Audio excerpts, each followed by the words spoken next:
So, anong gagawin natin? Gawin natin, hubarin natin yung lamig niya. Hindi dapat siya magbida dito. Ay, naging kapartner na nila ako. So, eto naman.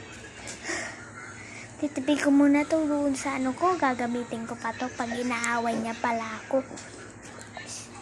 Okay na yan. Kagaya-gaya siya ng makeup, no? Kuhan niya na natin. Huwag na tayo palimpas-limpas. Papabita yun, eh. So,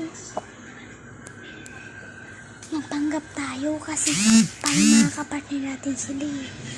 Magpanggap tayo. Let's go. Ganda talaga nito, bestie. Wait ang bestie. Ako lang dapat muna magsuot niyan. Ha? Hindi ikaw pwede magsuot nito. Ano nga yan? Ano ba yung akin na to? Okay na to.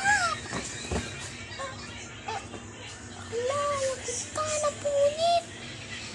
Lagit ka.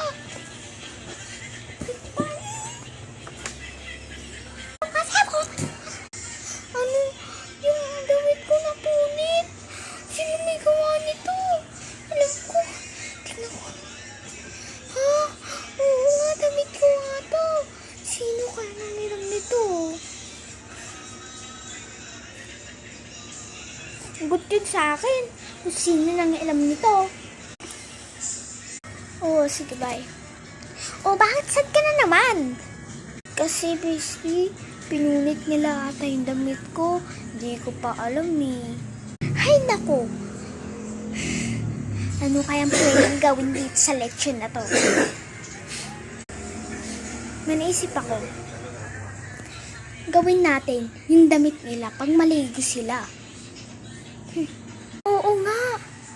Ang ganda mo talaga mag-isip. Ganyan yung matapang. Sige, let's go.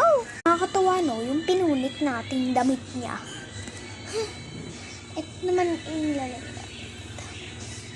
Maligo na tayo. Kasi nga. Uy, tara na.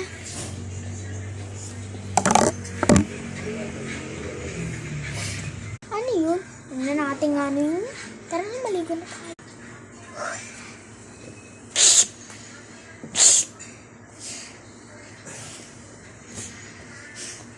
Let's go. Tara na. Hala, bakit punit yung damit ko? Gumaganti sila. Oo nga. Gaganda din tayo.